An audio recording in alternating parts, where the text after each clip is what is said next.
there. All right, this is gonna start a Q&A. Thanks to everybody who participated in the Q&A I put out on Instagram. The first question here is, why do you like shooting film? Yeah, I'm sure it's the same for a lot of people. I wrote down here sort of like the movement you take whenever you're going to capture an image, and capturing time. One singular image is there physically on your negatives. It's very fascinating to me. And also the mechanics of the cameras themselves. There's so many out there, and it's just pretty cool. All the little features of all these different cameras. So thank you, Jopa, for the question. My good friend Hank wrote, do you consider how strangers will react being photographed on the street? Do you care? I definitely care. You know, I'm not trying to offend anybody necessarily, or at all. I just am trying to, make an image that's compelling, but at the same time, I don't want it to come across as exploitative in any way. It's kind of a fine line, and it's a line that I try and walk. Next question is from Film Daddy 47. Patrick, very talented film photographer, and knows a lot about analog photography. He's definitely got a lot of knowledge, and so thank you, Patrick. He asks, what's your go-to focal length and one you want to try? I'd probably say my go-to focal length, I guess it's 35 millimeter. I do have a lot of point shoot cameras that have like a fixed 40 millimeter lens, and one you want to try, shoot. I'd love to get comfortable with like a 15 millimeter on 35, I should say. Yeah, I mean, I'm still learning what works for me and what I like. Thank you, Patrick. Patrick also asks, favorite ISO film to shoot. Yeah, I think as far as color negative goes, I'll shoot what I can get. But one thing that I absolutely love doing is bulk loading my own black and white film. And I also like to push that film, like Kent Mir 400 push to 1600. I really enjoy doing. My good friend Adrian back in Dallas, Texas, asks, what was your first film camera and what was the first photo? If I recall, a Teenage Mutant Ninja Turtles 110 camera, the ones that were like, I remember shooting that camera a lot, and it used to imprint like one of the Ninja Turtles like in the bottom right corner. As far as the first photo, I mean, shoot, I was a kid. I should probably have mentioned that. This was when I was a child. Yeah, I'm sure one of my first photos was a picture of my mom. My mom's rocking a pretty awesome perm. And yeah, love my mom. Miss you, Mom.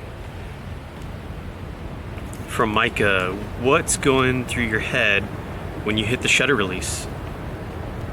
Good question. I think it's probably, I hope this is a good photo. I'm probably thinking, I can't wait to see this, and hopefully it's good.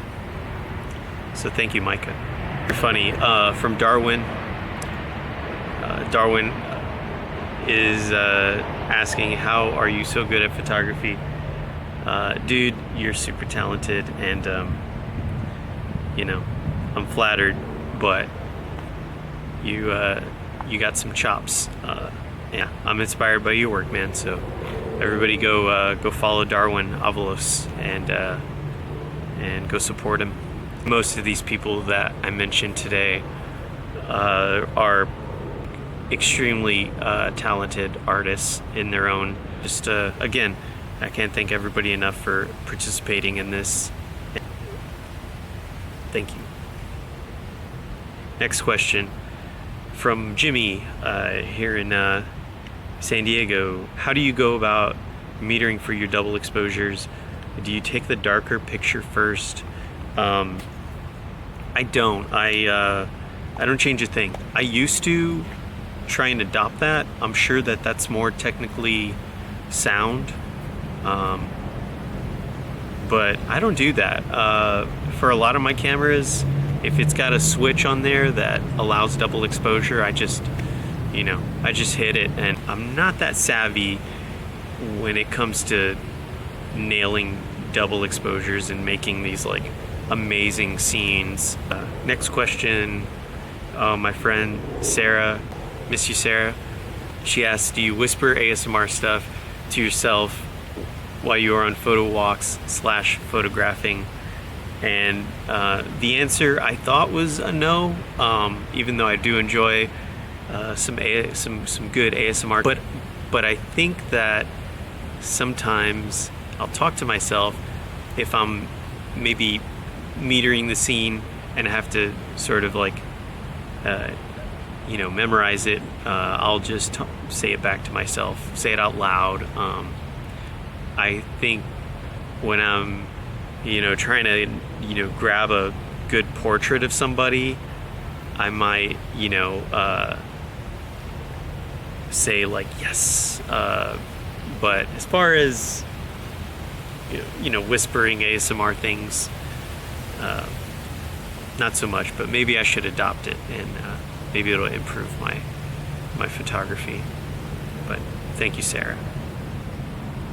Another one from Sarah. What do you prefer more, asking for a subject's consent before photographing them, or just going for it? Definitely going back to that line of, I'm not trying to exploit anyone, but also, I take pictures to document things in my life. But actually, I do ask a lot. I'll usually try and get their attention, and maybe kind of present my camera up to them, and kind of give them a hint of like what I'm about to do. But at the same time, if I see a shot and I know that I can probably get it without offending anybody or without them noticing, I'll probably take it. Her last question is, have you ever taken someone's photo without asking and they got upset with you? Yes, that's happened. I think, there's this one time, a while back when I was living in Dallas, I took a picture of a guy on the street. I think he might have been like a construction worker just standing on the corner. I took his photograph, and he asked me why I did that, and I said, because I think you look cool. I mean, and he still didn't really believe me or understand, and just got his phone out and started to video me or take a photo, and then asked me how I liked it, and I just kind of shrugged my shoulders and was like, that's fine. We're you're free to do that, and kind of went on my way. But yeah, some people aren't comfortable with it, and you just kind of got to feel it out. I try to feel it out before I take the photo, but sometimes I miss. Oh man, Sarah with a hard hitter. She asks, what about your own work makes you feel proud? The technique, the personal approach.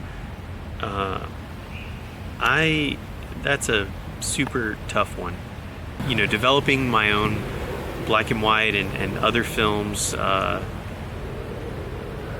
you know, it's been great. It's super rewarding, and I've been able to show some of my photographs, and you know, it's great when your friends come out, support, and say nice things. And yeah, I miss you, Sarah and Hank, and can't wait to meet again and have lots of laughs. Jake, who's also a talented photographer, asks, how do you like your Olympus rangefinder? He's referring to this that I just received. Hide my head. There we go. And yeah, it's pretty sweet. I'm gonna get to see my shots, you know, in the next couple days, and I'm super psyched. After this helicopter passes, I'll crack off a frame, and you'll hear my favorite part about this camera.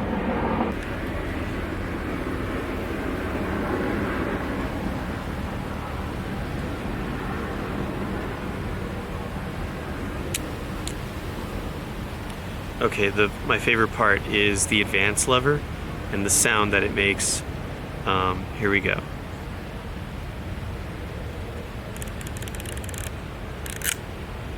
Pretty smooth.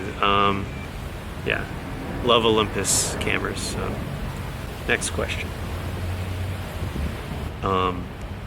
Logan, my man, love you too, buddy.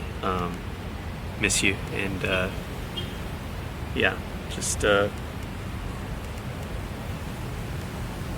I don't know. I'm gonna get emotional. Jopa, again, what do you consider your photography style as? Man, dude, I wish I knew.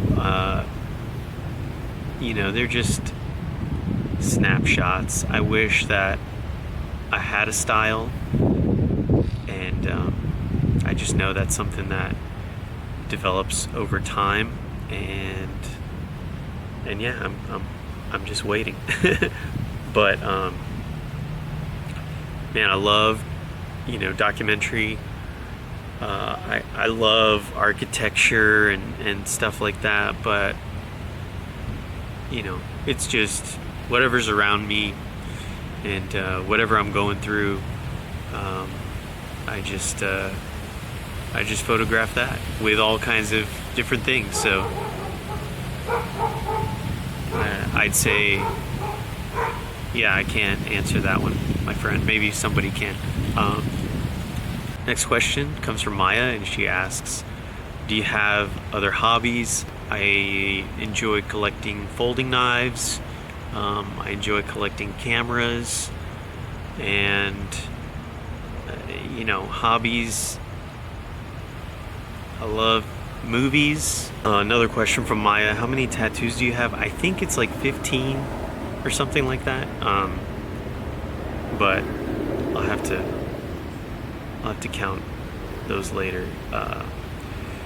Larissa, my coworker over at Nelson Photo, asks, what does photography mean to you? It's a good question. Photography is, it's interesting. Once I was introduced to photography by an extremely talented individual, I have always been striving towards making as good of photos as they make, and you know, I definitely that's kind of been the goal all along. What it means to me is, you know, I get to make pictures of people that I love, and hopefully they get to have these things for, you know, for their life, and as they get older, maybe they'll admire them, and just it takes them back to a place, and makes them happy. So I guess that's probably as close as I can get to an answer on that. But thank you, Clarissa. James asks about creative outlets. I do enjoy climbing. I forgot to mention this in the hobbies question, and I miss climbing so much. It means a lot to me, and all my climbing friends are like my best friends, and I miss y'all, and hopefully when this thing is over and everything calms down, we can go back to crushing. But I miss it so much. Okay, Zaire asks, can you list some of your favorite photographers that aren't famous? I'm really bad about kind of doing my due diligence and finding other great photographers, like new and old. I should probably be better about that. There's just so many.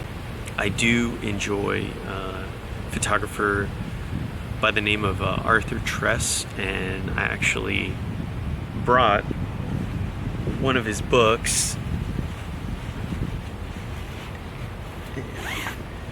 I'll just make this real quick. Arthur Tress, and let's just open this up. Pretty sick stuff. Open it here. But he's great. I highly recommend looking at his stuff, and also another person who I've been inspired by greatly is a photographer by the name of Nicholas Syracuse, and I stumbled upon him watching a documentary that I found on Amazon Prime called Traveler. I highly recommend that y'all watch that. He definitely inspires me. Look him up and you'll thank me later. All right, the next question comes from Marley, and it is, what are some things that have aesthetically influenced you over time growing up? Wow. Yes, cinema, documentaries, the cinematography of certain documentaries. All right, next question from Steve. Before I say anything, Steve, you make great images, my friend. It blows my mind, like your eye. It's super sick, dude. Steve asks, is there a Leica of knives out there? I mean, yeah, dude, there is. I'm definitely not in the market, or probably never will be. But folding knives is like, oh my gosh, it's crazy. The money that one can blow on knives. I'm sure it's just like anything, like freaking wristwatches and cars, and I don't know. I don't think there's just one. Well, I mean, I guess if you mean a brand, a brand that just comes to mind right off the bat, like Shirogov, I mean, if anybody gives a shit, they can look that up. But next question, also from Steve. What came first, knives, rock climbing, or photography? Wow, that's a good one. I definitely think it was, it was like all at one time. But I think that technically it was photography. A close second was rock climbing, and then knives. But that's interesting to think about. It was such a long time ago. I think that wraps it up. I hope that I did those questions justice, and moving forward, I would like to do more of this stuff, me in front of the camera. I apologize for all the ums, and if you could let me know in like the comments, you know, what you'd like to see more of, because you know, I definitely love making these, even if they're just like for me. You know, all those Embrace the Grains, they're kind of like a little bit of a, it's like a journal kind of for me, but at the same time, you know, I want to make something. It's just like my photography. I want to make something that's good and pleasing to the eye. So whatever y'all are interested in, please let me know in the comments, and hopefully we can do that. And yeah, I appreciate y'all watching. If you got through this whole thing, thank you so much. Yeah, thanks for watching, y'all, and I'll see you when I see you.